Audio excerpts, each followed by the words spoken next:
He's always been that guy who buys the cheapest laptop he can find, thinking he's saving a few $100. The first time he tried to stream a game on a $400 gaming notebook, the screen stuttered, the fan screamed, and the battery died after 20 minutes. He swore off gaming laptops altogether, until a friend showed him a review of the NIMO 17.3-inch light gaming laptop. Suddenly the question became less about, can I get a gaming-ready machine for cheap, and more about, can I get a machine that actually works for both school projects and the occasional AAA title without breaking the bank? Link is in the description if you want to check the product details on Amazon. What makes this decision feel less risky is the way the NIMO balances a few competing priorities that usually cause buyers to hesitate. First off, the 17.3-inch display is a size you rarely see on a laptop that's still marketed as portable. At 17.3 inches you get a comfortable canvas for Photoshop layers, a decent field of view for shooters, and enough real estate to keep spreadsheets from feeling cramped on a student's dorm desk.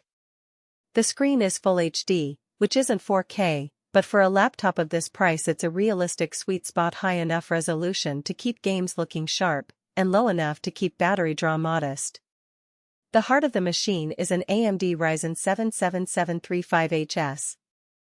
In practice that means you're getting 8 cores that can boost up to 4.75 GHz, and on most recent titles you'll see performance that actually beats a comparable Intel i7-12650H. When I ran a quick benchmark on a recent open-world RPG, the frame rate hovered around 58 frames per second on medium settings, which is what I'd expect from a mid-range desktop that's built to fit in a backpack. More importantly, the CPU stays cool enough that the laptop doesn't throttle after a half hour of continuous play. The cooling system uses a dual-fan setup with heat pipes that, while not silent, stay at a tolerable hum level when the laptop is under load. In a quiet library, the fans become audible after 10 minutes of intense rendering, but they never reach the shrieking levels you hear on cheaper, lower-quality chassis. Memory is another place where the NIMO tries to be smart. It ships with 16 GB of DDR5 RAM, and that's not just a marketing line, it actually translates into smoother multitasking when you have a game running, a browser tab open, and a video editing project loading. In my own workflow, I could have a Twitch stream on one screen, run a Unity build in the background, and still switch to a spreadsheet without a noticeable hitch. The SSD is a 512 GB NVMe drive, so loading times are snap-fast. A fresh Windows install boots in under 20 seconds, and game installations shave a minute or two off the typical install time you see on SATA drives. One of the more overlooked practicalities is the fast charging capability. The laptop supports 100W power delivery via a GAN charger, and a full charge from zero takes about an hour and a half.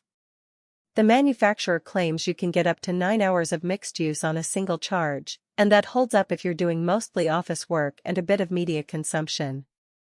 If you're planning a marathon gaming session, you'll still need the charger plugged in, but at least you won't be tethered to a wall for the entire day.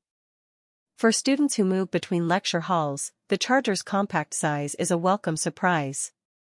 Now, who should actually consider buying this machine? If you're a content creator who needs a laptop that can handle Adobe Premiere Pro or DaVinci Resolve on the go, the combination of a decent GPU, the Radeon 680M and the DDR5 memory makes the NIMO a practical workstation. The GPU, while not a RTX 3080, can accelerate video encoding and still push 1080p games at respectable settings. It's also a good fit for anyone who plays competitive titles like Valorant or Fortnite, where higher frame rates matter more than ultra-high graphics. Students who take both engineering classes and gaming seriously will appreciate the single-device solution. You can run simulations, write code, and then unwind with a game without swapping machines. On the flip side, the laptop isn't the best choice for a hardcore sport athlete who needs a sub-30 millisecond response time and a display with a 144 Hz refresh rate. The panel is a standard 60 Hz screen, so while it's fine for most titles, fast-paced shooters will feel the difference compared to a dedicated esport display. Likewise, if you're looking for a laptop that you can carry around all day without ever plugging in, the battery life will feel limited once you start gaming. The weight is also something to note. The 17.3-inch chassis pushes the machine into the 7-pound range, so it's not as light as a 15-inch Ultrabook. If you prioritize featherlight portability over a large screen, a smaller footprint laptop would be more comfortable. The practical strengths of the NIMO become evident when you test it in real scenarios. I used it for a 2-hour video edit session, swapping between Premiere timelines and a Spotify playlist.